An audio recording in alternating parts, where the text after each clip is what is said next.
ዲያብሎስ ድሃ ነው። ሙሌ እየሰማ ነው። ዲያብሎስ ድሃ ነው። ልስጥ ባለ ጊዜ የሚሰጠው የማያጣ፣ ልስጥ ባለ ጊዜ ሁሉ ያለው በባህሪው ባለጸጋ እግዚአብሔር ብቻ ነው። አምላካችን ክርስቶስ ያረገው ከተነሳ በ40ኛው ቀን ነው። ለምንድን ነው በ20 ቀን በ30 ቀን ያላረገው? እንደተነሳ ለማድረጉ ምትሃት እንዳልሆነ ለማጠየቅ አብሯቸው እየበላ አብሯቸው እየጠጣ 40 ቀን ቆይተዋል። አዳም በ40 ቀን ያጣውን ልጅነት እንዳገኘ ለማጠየቅ አምላካችን ክርስቶስ በ40 ቀን አርጓል ማለት ነው። ኢየሱስ ክርስቶስ ከሰማይ መጣ ስንል እንደ መላእክት ተልእኮ አይደለም ማለት። መላእክት ከአንዱ ቦታ ወደ አንዱ ቦታ ሲላኩ አለ ቦታውን ይለቃሉ አለ። ከዛ ቦታ ላይ አይገኙም ማለት። ሐሰስዎ ውስተ አርያም ወበህየ ረከብዎ ምስለ አቡሁ ወመንፈስ ቅዱስ። ሐዋርያት ክርስቶስን የዓይናቸው ብርሃን ማየት እስኪችል ድረስ ተመልክተውታል ሲያርግ። አምላካችን ክርስቶስ እንዳረገ እኛም እናረጋለን።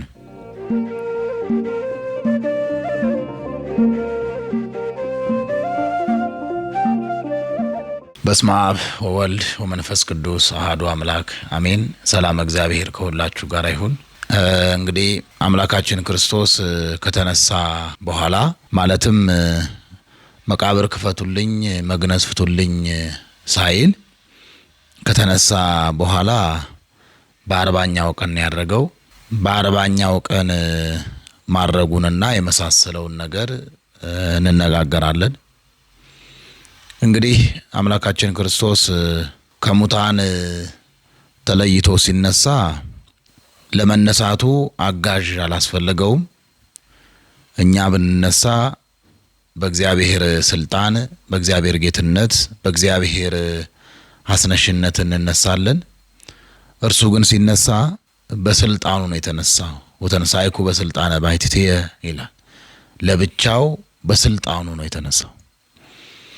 ነቢያት፣ ሐዋርያት፣ ቅዱሳን ሙታንን ቢያስነሱ የእርሱን ስም ጠርተው በእርሱ ስም ሙታንን ያስነሳሉ። እርሱ ግን በራሱ ስልጣን ተነስተዋል። ነፍሱን ከስጋው በፈቃዱ እንደለየ ሁሉ በመቃብር ያለውን ስጋውን ይፈርስ ይበሰብስ ዘንድ አልፈቀደለትም። በራሱ ስልጣን አስነስቶታል ማለት ነው። አምላካችን ክርስቶስ ከሙታን ተለይቶ ከተነሳ በኋላ ለቅዱሳን ሐዋርያት እንደ ቀድሞ ሕዝብ እየሰበሰበ ጉባኤ እያሰፋ አላስተማረ። በፊት የ5 ገበያ ያህል ሕዝብ ይከተለዋል። ለሁሉም ለእያንዳንዱ በሚውሉበት እያደረ በሚያድሩበት እያደረ ለእስራኤል በነገዳቸው ዕፃ በዕፃ እያለ እየገባ ያስተምራቸው ነበረ። ከሙታን ተለይቶ ከተነሳ በኋላ ግን እንደ ቀድሞ ጉባኤ አስፍቶ ሕዝብ ሰብስቦ አላስተማረ። ከተነሳ በኋላ 3 ቀን ብቻ ጉባኤ አድርጎ አስተምሯል። የትንሣኤ ዕለት እንደገና የአግብኦተ ግብር ማለት የዳግማይ ትንሣኤ፣ 3ኛው ደግሞ የጥብርያዶስ 3 ቀን ብቻ ነው ለቅዱሳን ሐዋርያት እንደ ጉባኤም ቢሉ ሕዝብ ሰብስቦ ያስተማረው። አምላካችን ክርስቶስ ያረገው ከተነሳ በ40ኛው ቀን ነው። ለምንድን ነው በ20 ቀን በ30 ቀን ያላረገው? ለምንድን ነው በ40 ቀን እርገቱን ያደረገው ከተባለ ምክንያት አለው። ምክንያት አለው፣ ምሳሌም አለው፣ ትንቢትም አለው። ትንቢቱ በመዝሙር 46 ላይ አርገ እግዚአብሔር በይባቤ ወግዚእነ በቃለ ቀርን፣ ጌታችን ፈጣሪያችን በቃለ ቀርን ማለት በምስጋና በእልልታ አረገ። እግዚአብሔር ከፍ ከፍ አለ። ሰብሑ ዘምሩ ለአምላክነ ዘምሩ፣ ለጌታችን ለመድኃኒታችን ለኢየሱስ ክርስቶስ ዘምሩ ማለት ሞተ ስጋ ሞተ ነፍስን ላስቀረልን፣ ሕይወተ ስጋ ሕይወተ ነፍስን ለሰጠን፣ መከራ ስጋ መከራ ነፍስን ላስቀረልን፣ በሲኦል መውደቅ በእግረ አጋንንት መቀጥቀጥን ያስቀረልን ለእርሱ ዘምሩ አለ። ዘምሩ ለአምላክነ ዘምሩ፣ ዘምሩ ለፈጣሪነ ዘምሩ እንደማለት ነው። ለፈጣሪያችን ዘምሩ ማለት በጥንተ ተፈጥሮ ከመሬት ለፈጠረን፣ በሐዲስ ተፈጥሮ ደግሞ ደሙን አፍስሶ ስጋውን ቆርሶ በአዲስ ልደት ለወለደን፣ በአዲስ ፍጥረት ለፈጠረን ዘምሩ ብሏል መዝሙረኛው ዳዊት በመዝሙር 46 ላይ። አርገ እግዚአብሔር በይባቤ አምላካችን እግዚአብሔር በምስጋና አረገ ተብሎ ትንቢት ተነግሯል። እንዲሁም በመዝሙር 67 ላይም እንዲሁ ተጠቅሷል። አረገ ውስተ አርያም ፄዊወ ከፄዋ ምርኮን ማርከ አረክ ይላል። ወውሃብ ከጸጋ ከለእጓለ እመሕያው ልጅነትን ሀብትን ስርየትን ለእጓለ እመሕያው ለአዳም ልጆች ሰጠ ይላል ዳዊት። ፄዊወ ከፄዋ ማለት ምርኮን ማርከ ማለት ለ5500 ዘመን በመንጸፈ ደይን ወድቀው በእግረ አጋንንት ተቀጥቅጠው በሲኦል ወድቀው ይኖሩ የነበሩትን ነፍሳት አድነ ተቤዥተ ሕይወተ ሥጋ ሕይወተ ነፍስን በረከተ ሥጋ በረከተ ነፍስን ሰጠ ፍዳ መርገምን አጥፍተ ከሲኦል ወደ ገነት ከአሳር ወደ ክብር ከሞት ወደ ሕይወት አሸጋገርክ ማለት ነው። እንዲህ አድርገ አረክ ከፍ ከፍ አልክ ይልና ወውሃብ ከጸጋ ከለእጓለ እመሕያው እሊህን ሁሉ ሀብታት ለሰው ልጆች ሰጠ ይላል። የጌታችን የመድኃኒታችን የኢየሱስ ክርስቶስ እርገቱ በትንቢት የተገለጠ ነው። ለምንድን ነው በ40 ቀን ያደረገው ከተባለ ምሳሌ አለው፣ ሚስጥርም አለው። ምሳሌው ቅዱሳን ነቢያት ሚስጥረ እግዚአብሔርን ለማወቅ የተማሩትን ለማጽናት ሚስጢር ይገለጥልን ጥበብ ይገለጥልን ባሉ ጊዜ 40 መዓልት 40 ሌሊት ከምግብ ተለይተው ከሰው ርቀው ይቆዩ ነበር። እንደነ ሊቀ ነቢያት ሙሴ እንደነ ሊቀ ነቢያት ዳንኤል ነብዩ ዳንኤል የመሳሰሉት ሁሉ 40 ቀን የመቆየት 40 ቀን ከምግብ ከውሃ ተከልክሎ በጾምና በጸሎት የመቆየት ሥርዓት ነበራቸው። አምላካችን ክርስቶስም 40 ቀን የቆየበት ዋናው ምክንያት አንደኛው ምትሃት እንዳልሆነ ለማጠየቅ 40 ቀን አጽንተው እንዲረዱት እንዲያውቁት እንደተነሳ ለማድረጉ ምትሃት እንዳልሆነ ለማጠየቅ አብሯቸው እየበላ አብሯቸው እየጠጣ 40 ቀን ቆይተዋል። ምትሃት እንዳልሆነ ለማጠየቅ እንዲያውም ሊቃውንት ምን ብለዋል? በልአ ወሰትየ 40 መዓልተ ወ40 ሌሊተ ብለዋል። 40 ቀን ከሐዋርያት ጋር እየበላ እየጠጣ ቆየ ይላል። ምትሃት እንዳልሆነ ለማጠየቅ በመስቀል ላይ የተሰቀለው እንደሆነ በአይሁድ ጅራፍ የተገረፈው እንደሆነ ጽዋት ወመከራው የተቀበለው እርሱ እንደሆነ የተቀበረው እርሱ እንደሆነ የተነሳውም እርሱ እንደሆነ ምትሃት እንዳልሆነ ለማጠየቅ 40 ቀን ከነርሱ ጋር ቆይቷል። ሌላው የሐዋርያትን ልቡና ለማጽናት ነው። የሐዋርያትን ልቡና ለማጽናት ነው።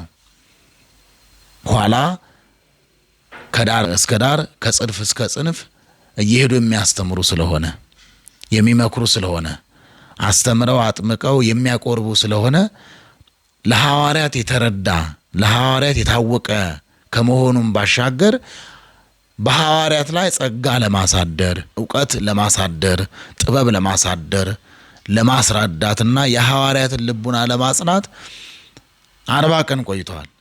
ሚስጢር ግን አለው። ዋናው ሚስጢር ግን አዳም ምድረ ዱዳሌም በሚባል ስፍራ ላይ በተፈጠረ በ40ኛው ቀን ነው ወደ ገነት የገባው። አዳም በተፈጠረው በ40ኛው ቀን ገነት ገብቷል። ዛሬውኑ ተፈጥሮ ዛሬውኑ ገነት አላስገባውም። አዳምን በፈጠረው በ40 ቀን ሔዋንን በፈጠራት በ80 ቀን ወደ ገነት አስገብቷቸዋል። አዳም በተፈጠረ በ40 ቀን ጸጋ እግዚአብሔር ለብሶ ተጎናጽፎ ክብረ እግዚአብሔር ልጅነት ስርየት እንደ ልብስ ተጎናጽፎ ከዚህ ዓለም ፀሐይ 7 እጅ አብርቶ ገነት ገብቷል። በ40 ቀን አዳም በ40 ቀን ያገኘውን ልጅነት በ40 ቀን ያገኘውን ጸጋ ክብር አጥቶ ነበረ። በዕፀ በለስ ምክንያት ባለመታዘዝ ጠንቅ፣ በሔዋን ስህተት፣ በዲያብሎስ አደፋፋሪነት፣ በአዳም በአባታችን ደግሞ ቸልተኝነት የተነሳ በ40 ቀን የተሰጠውን ጸጋ አጥቶ ነበረ። አዳም በ40 ቀን ያጣውን ልጅነት እንዳገኘ ለማጠየቅ አምላካችን ክርስቶስ በ40 ቀን አርጓል ማለት ነው። ስለ አምላካችን ስለ ኢየሱስ ክርስቶስ እርገት ስንናገር እርገት ስንል ልዕልና ማለታችን ነው። በሰማይ የሌለ ከምድር ወደ ሰማይ የሚሄድ ሆኖ አይደለም፣ ወይም በምድር የሌለ ሆኖ ከሰማይ ወደ ምድር የሚመጣ ሆኖ አይደለም። ከሰማየ ሰማያት ወረደ ስንል በምድር ላይ የሌለ ሆኖ ሳይሆን ከሰማይ ወረደ ስንል ከአብ አካል ዘማአካል ባህሪ ዘእም ባህሪ ተወልዶ ወደዚህ ዓለም መጥቶ ከስጋችን ስጋን ከነፍሳችን ነፍስን ነስቶ ከሁለት አካል አንድ አካል ከሁለት ባህሪ አንድ ባህሪ ሆነ። አምላክ ሰው፣ ሰው አምላክ ሆነ ማለት ነው። አረገ፣ ወደ ሰማይ ከፍ ከፍ አለ። አረገ ስንል ደግሞ ደካማ የነበረ ሟች የነበረ የሚታይ የሚዳሰስ ስጋን መለኮት ገንዘብ ከማድረጉ የተነሳ ፍጹም የመለኮትን ባህሪ ስጋ ባህሪው አደረገ። ግዙፉ ረቀቀ፣ ሰው አምላክ ሆነ፣ የሚዳሰሰው የማይዳሰስ ሆነ። ዘመን ቁጥር ልክ ያለው ስጋ ዘመን የማይቆጠርለት መለኮት ሆነ። የመለኮትን ባህሪ ገንዘብ አደረገ ማለታችን ነው። አረገ ስንል ፍጡር የነበረው ፈጣሪ ሆነ፣ ደካማ የነበረው ኃያል ሆነ፣ ጊዜያዊ የነበረው ዘላለማዊ ሆነ፣ አፍአዊ የነበረው ውሳጣዊ ሆነ፣ የሚሞት የነበረው ሕይወት ሰጪ ሆነ፣ ተገዥ የነበረው ገዥ ሆነ። በአበሪና አምላክነትን ባህሪው አደረገ። የመለኮትን ባህሪ የአምላክነትን ባህሪ የራሱ አደረገ ማለታችን ነው። አረገ ስንል አምላክ ወልደ አምላክ ሰው በሆነ ጊዜ እንዘ ያሐጽጽ በላይሉ ወንዘ ይትየሰክ በታይቱ ነው። ከላይ ከሰማይ ወደ ምድር ሲመጣ ከላይ ሳይጎድል ነው። እንዘ ያአረቅ መንበሩ ማለት ከጌትነቱ ሳይለይ ነው። ከአብ ከመንፈስ ቅዱስ ጋራ በአንድነት ሳለ ነው ወደዚህ ዓለም የመጣው። እንዘ ይትየሰክ በታይቱ በምድር ደግሞ ስጋን ስለተዋሃደ ለስላሴ አራተኛ ሳይሆን ነው ሰው የሆነው። በደንብ ማወቅ በደንብ መረዳት ያለብን ነገር የእግዚአብሔር ወልድ ሰው መሆን እንደ መላእክት አይደለም። መላእክት ከሰማይ ወደ ምድር ሲላኩ ከሰሜን ወደ ደቡብ፣ ከደቡብ ወደ ሰሜን፣ ከምስራቅ ወደ ምዕራብ፣ ከምዕራብ ወደ ምስራቅ መላእክት ለተልእኮ በተላኩ ጊዜ ቦታ ይለቃሉ። አየህ ዮሐንስ አፈወርቅ በድርሳኑ 3 ላይ ሲናገር ምን አለ? አኮ ዘፈለሰ ሶበ ተፈነወ እመካን ውስተ መካን ከመ መላእክት አለ። እስመ እሙንቱ ይተሐጥኡ እመካን ሶበ ይትፌነው አለ። አየህ ኢየሱስ ክርስቶስ ከሰማይ መጣ ስንል እንደ መላእክት ተልእኮ አይደለም አለ። መላእክት ከአንዱ ቦታ ወደ አንዱ ቦታ ሲላኩ አለ ቦታውን ይለቃሉ አለ። ከዛ ቦታ ላይ አይገኙም አለ። አይገኙም። እርሱ ግን ከላይ ወደ ምድር ሲመጣ ከአብና ከመንፈስ ቅዱስ እሪና ጌትነት ሳይለይ መጥቷል። ተልእኮ ወይ ደግሞ ወደዚህ ምድር መጥቶ የማዳን አገልግሎቱ ከመላእክት ተልእኮ የተለየ ነው። ቅዱሳን ሐዋርያትም እልመስጧግያ የሚባል መጽሐፍ አላቸው። እዛ ላይ ምን አሉ? አኮ ዘፈለሰ መካን ውስተ መካን ከመ መላእክት እስመ እሙንቱ ይተሐጡ መካኖሙ ብለዋል። ሶበ ይትፌንሁ ብለዋል። ለመልእክት ቅዱሳን መላእክት አሉ ከአንድ ቦታ ወደ አንድ ቦታ በተላኩ ጊዜ ቦታውን እንደሚለቁ ከቦታው እንደማይገኙ የእግዚአብሔር ወልድ ሰው መሆን እንደዚህ አይደለም ብለዋል። ኢትዮጵያዊው ሊቅ ቅዱስ ያሬድ ለዛ ነው ወሶበ ርእዩ እግዚኦሙ ዘአስተጋብአ ኩሎ ፍጥረታተ እንዘ ይነብር ውስተ እጽንኪ። አምላክ ወልደ አምላክ ኢየሱስ ክርስቶስ በእመቤታችን እቅፍ አዩት አለ። ፍጥረቱን ሁሉ የሚፈጥር ፍጥረቱን ሁሉ ያሰናዳ ፍጥረቱን ሁሉ የሚመግብ በረድኤት የማይለይ አምላክን በድንግል ማርያም እቅፍ ላይ አዩት። ወዘይሴሲ ለኩሉ ፍጥረት ይጠቧ ለበኪ ከመ ሕፃን። ፍጥረቱን ሁሉ ማለት 22ቱን ስነ ፍጥረት ሙሉ ደግሞ ምግብ የሚመግብ ደግሞ እግዚአብሔር የእመቤታችንን የድንግልና ወተት ሲጠጣ አዩ አለ መላእክት በቤተልሔም። ሐሰስዎ ውስተ አርያም ወበህየ ረከብዎ ምስለ አቡሁ ወመንፈስ ቅዱስ። ከፍ ብለው ከአብ ከመንፈስ ቅዱስ ጋራ ይኖር ይሆን ብለው መረመሩት። ወበህየ ረከብዎ ምስለ አብ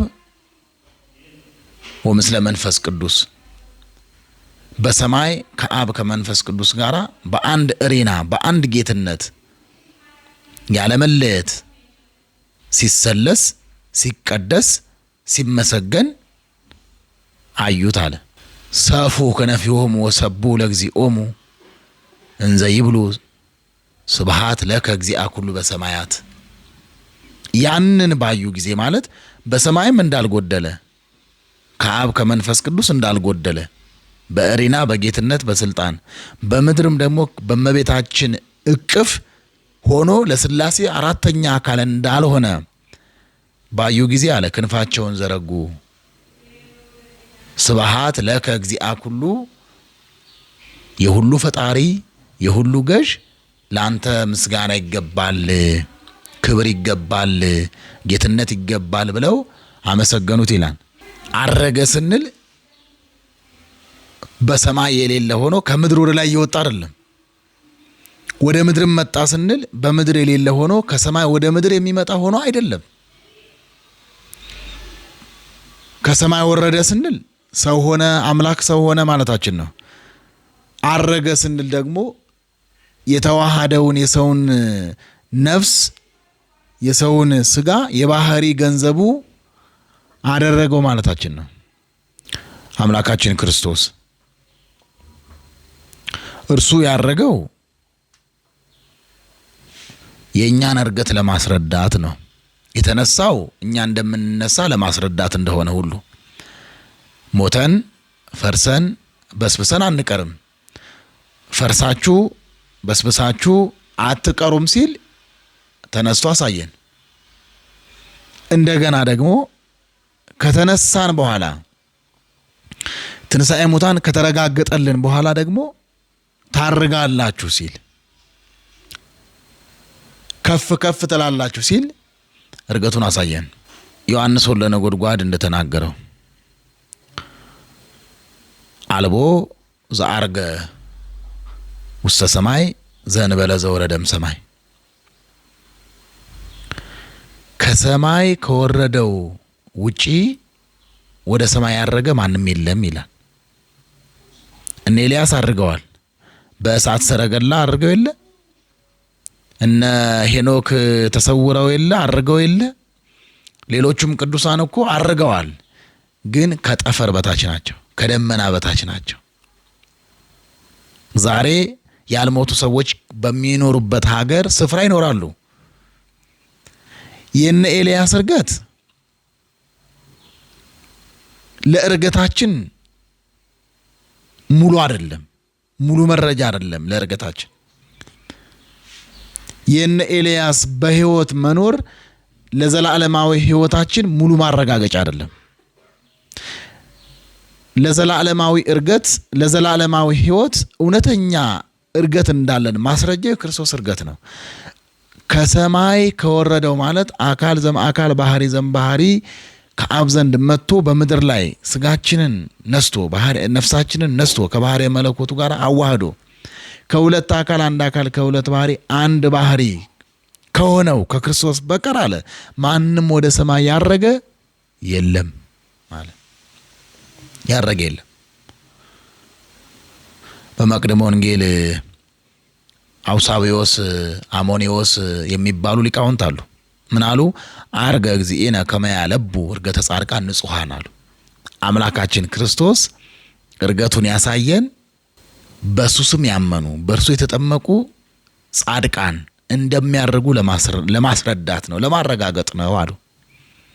አምላካችን ክርስቶስ በሚያርግበት ጊዜ እንደ ምትሃት አላረገም፣ ስውር አላለም።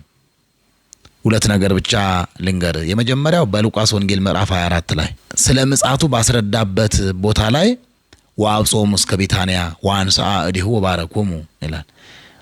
ወደ ቢታንያ አውጥቶ እጁን አንስቶ ሾማቸው፣ ጸጋ ክብር አሳደረባቸውና እያዩት እንዘ ይሬእይዎ ተረሃቆሙ እያዩት እየተመለከቱት ከነርሱ ከፍ ከፍ አለ ይላል።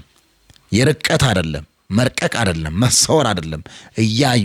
እያዩት ከነሱ ተሰወረ ማለት ከነሱ ራቀ።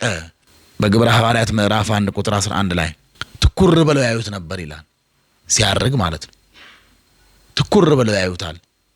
አንድ ሰው የአይኑ ብርሃን ማየት እስከሚችለው ርቀት ድረስ እንደሚያየው ሐዋርያት ክርስቶስን የአይናቸው ብርሃን ማየት እስኪችል ድረስ ተመልክተውታል ሲያርግ። ወተቀበለቶ ብሪት ደመና ይላል። እያዩት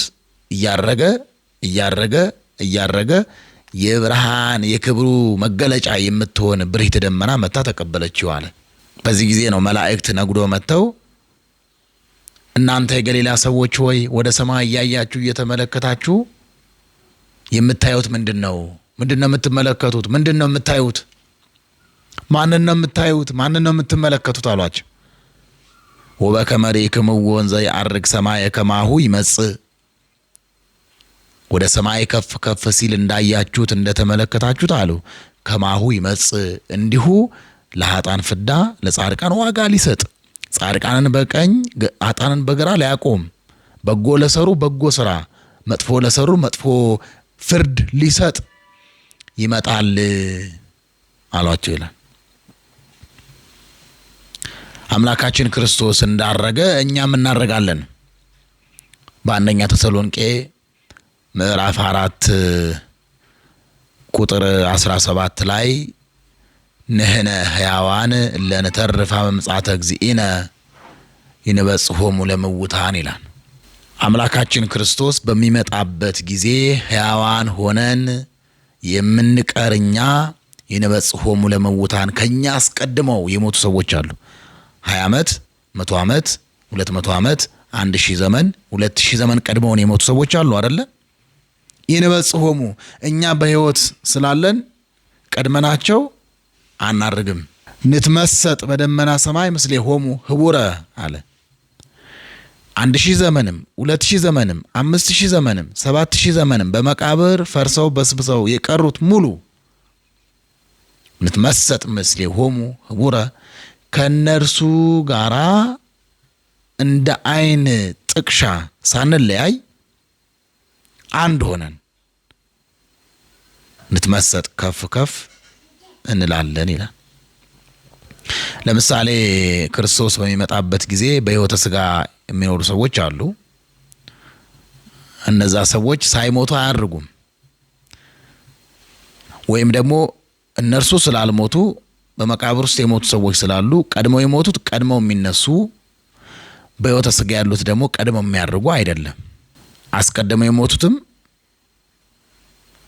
በክርስቶስ በሚመጣበት ጊዜም በሕይወተ ሥጋ ያሉትም እኩል ያደርጋሉ።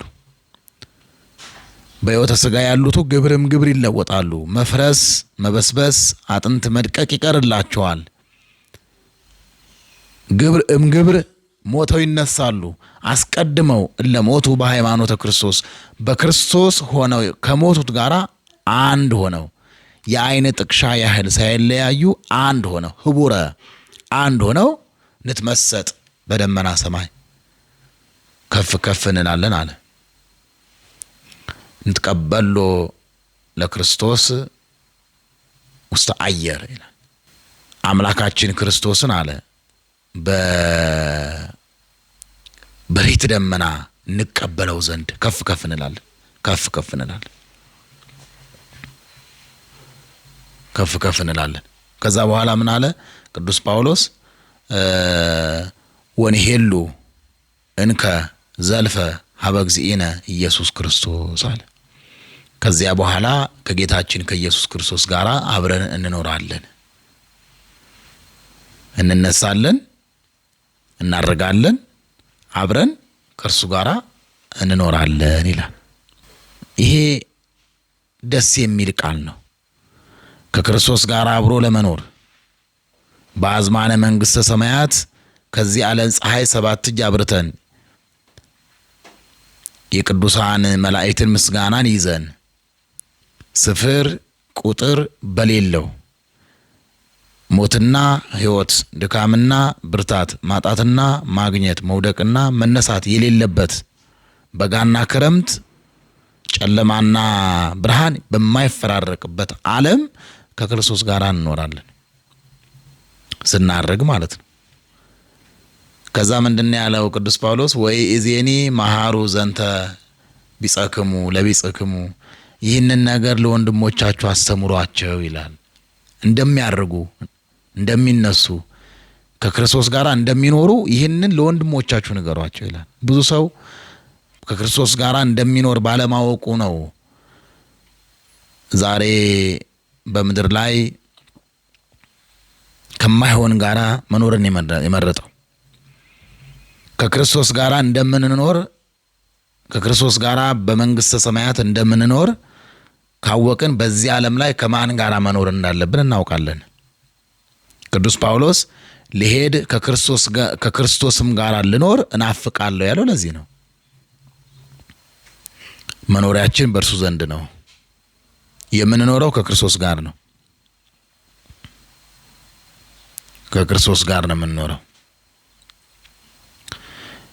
በዛ ከክርስቶስ ጋር በምንኖርበት በረቂቅ ዓለም በብርሃናማው ዓለም በዚህ ዓለም ያሉ ስርዓቶች የሉም። ከእርሱ ጋር መኖር ሰላም ነው፣ ዘላለማዊነት ነው፣ ብርሃን ነው፣ ጌትነት ነው፣ ክብር ነው፣ ጸጋ ነው፣ ስርየት ነው፣ ልጅነት ነው። ከእርሱ ጋር መኖር እናርጋለን ይላል። እናርጋለን። የምናርገው አለ ንትቀበሎ ለክርስቶስ፣ ክርስቶስን ለመቀበል ነው አለ። እንቀበለው ዘንድ ነው የምናርገው። ምክንያቱም በምድር ሆኖ ክርስቶስን መቀበል አይቻልም። በምድር ሆኖ ማለት እየበሉ እየጠጡ እየለበሱ እያጌጡ ማለት አይደለም። በስጋዊ በደማዊ ሐሳብ በኃጢአት ሆኖ ክርስቶስን መቀበል አይቻልም። ከምድር ከፍ ማለት በልዕልና ነፍስ ክርስቶስን መቀበል ነው። በንስሐ በንጽህና በቅድስና የምንኖረው በኋላው ዘመን የምንኖረው የነፍስና የስጋ ፈጣሪ በሆነው በአምላካችን በክርስቶስ ዘንድ ነው የምንኖረው። እሱ የነፍስም የስጋን ፈጣሪ ነው። አንድ ምሳሌ ልንገራችሁና ትምህርቴን ልጠቅልል። ቅዱስ መቃርስ ከደቀ መዛሙርቱ ጋር ለተልእኮ ይወጣል። በመንገድ ላይ ሕፃናት አንድ ወገን በቀኝ አንድ ወገን በግራ ሆነው ይጫወታሉ። ጫወታው እንዲህ ነበረ። አንድ ባለጸጋ አለ። እሱ ይወደናል፣ እኛ እንጠላዋለን። አንድ ድሃ አለ። እሱ ይጠላናል፣ እኛ እንወደዋለን ይባባላሉ። አባ መቃርስ ቆም ብሎ ይሰማቸዋል። ከአባ መቃርስ ጋር የነበሩ የአባ መቃርስ ደቀ መዛሙርት ደግሞ አባታችን አሁን ከሊህ ሕፃናት ምን ይገኛል ብለህ ነው ቆም የምትሰማቸው አሉት ይላል። አንዳንድ ሰዎች አሉ ያልተረጋጉ ሰዎች። እነሱ ሰንፈው የሚያሰንፉ፣ እነሱ ቸኩለው የሚያቻኩሉ፣ በእያንዳንዱ በሕይወታችን ጉዞ ሂደት ውስጥ እንቅፋት የሚሆኑ ሰዎች አሉ። ጥሞና እንዳናገኝ፣ ሕይወትን እንዳንረዳ፣ መንፈሳዊ ሕይወት እንዳይገባን፣ መጽሐፍትን እንዳናነብ፣ ነገሮችን በአትኩሮት እንዳንመለከት እነሱ ቸኩለው የሚያቻኩሉ፣ እነሱ ተቀበዥባዥ ሆነው ሌላውን ተቀበዥባዥ የሚያደርጉ ብዙ ሰዎች አሉ። እንዲህ ደቀ መዛሙርቱ አሁን ከሊህ ሕፃናት ምን ይገኛል ብለህ ነው እዚህ ጋር ቆመ የምትሰማቸው አሉት ይላል። እግዚአብሔር የሚያስተምርበት መንገድ እጅግ ብዙ ነው። በኃጢአተኛው ላይ አድሮ ያስተምራል፣ በጻድቁ ላይ አድሮ ያስተምራል፣ በሚታየው በማይታየው በእያንዳንዱ ፍጥረት ላይ እግዚአብሔር ያስተምራል። የሚማር ካለ አይነ ልቦናችን ማየት ከቻለ እዝነ ልቦናችን መስማት ከቻለ እግዚአብሔር የሚያስተምርበት መንገድ እጅግ ሰፊ ነው። ደቀ መዛሙርቱ እንደዚህ ሲሉት አባ መቃርስ ምን አላቸው? አያችሁ ልጆቼ እግዚአብሔር እንጂ በእሊህ ሕፃናት ላይ አድሮ ሲመክረን ሲገስጸን አላቸው። በአንድ ባለጸጋ አለ፣ እሱ ይወደናል እኛ እንጠላዋለን የተባለው መድኃኔ ዓለም ነው አለ። ባለጸጋ ማለት ልስጥ ባለ ጊዜ መድኃኔ ዓለም ይሰጣል። መዳፉ ሙሉ በረከት ነው። መዳፉ ሙሉ ጸጋ ነው። ልስጥ ባለ ጊዜ የሚሰጠው ነገር አያጣም። ምናልባት የኛ የልመና አቀራረብ ትክክል ላይሆን ይችላል እንጂ ስጦታችንን የከለከለን እርሱማ ሰጭ ነው፣ እርሱማ ለጋሽ ነው። ልስጥ ባለ ጊዜ አያጣም። ባለጸጋ የተባለው እርሱ ነው አለ።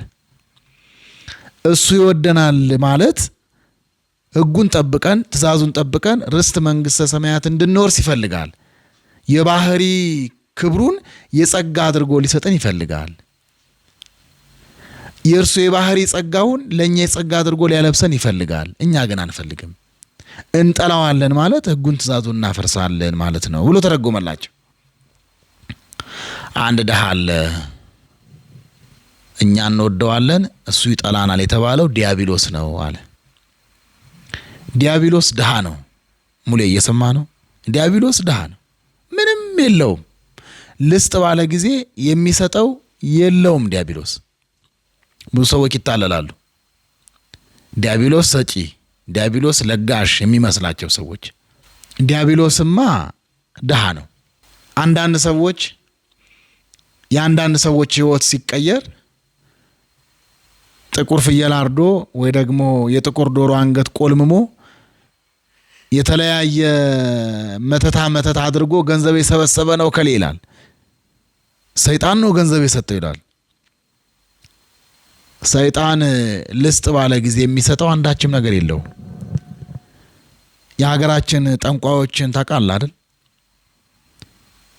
ለገንዘብ፣ ለክብር፣ ለዝና እንሰጣለን ይላሉ አይደል? እነርሱ ግን ሶሉ ባለቀ ጫማ ነው የሚሄዱት። ለእግራቸው ጫማ የላቸውም፣ መኖሪያ ቤት የላቸውም። ጠንቋዮቹ ገንዘብ እንሰጣለን ይላሉ፣ ገንዘብ የላቸውም። በዲያብሎስ ስም ገንዘብን፣ ብርን፣ ወርቅን እንሰጣለን ይላሉ። እነሱ ግን ገንዘብና ወርቅ የላቸውም። ለምን? እነሱ የዲያብሎስ አምባሳደሮች ከሆኑ ለምንድን ነው ለሌሎች የሚሰጡትን ሀብት ለነሱ ያልሰጣቸው ከተባለ ዲያብሎስ ድሃ ስለሆነ ነው። ልስጥ ባለ ጊዜ የሚሰጠው የማያጣ፣ ልስጥ ባለ ጊዜ ሁሉ ያለው በባህሪው ባለጸጋ እግዚአብሔር ብቻ ነው። እግዚ ዘይእዝዎ ንጉሥ ዘይሰይምዎ ባዕል ዘይሌቅህዎ የተባለ የማያበድሩት ባለጸጋ የማይሾሙት ንጉሥ ጌታ እርሱ ብቻ ነው። ስለዚህ በኋላ ዘመን ከፍ ከፍ እንላለን፣ እናርጋለን፣ ከእርሱ ጋር እንኖራለን። ምናልባት ከሳምንት በኋላ በዓለ ዕርገትን እናከብራለን።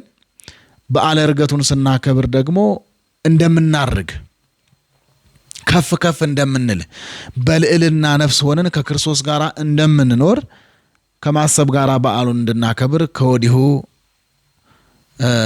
በትህትና ጠይቃችኋለሁ። ትንሣኤ መጣ ሄደ፣ ዕርገት መጣ ሄደ ማለት አይደለም።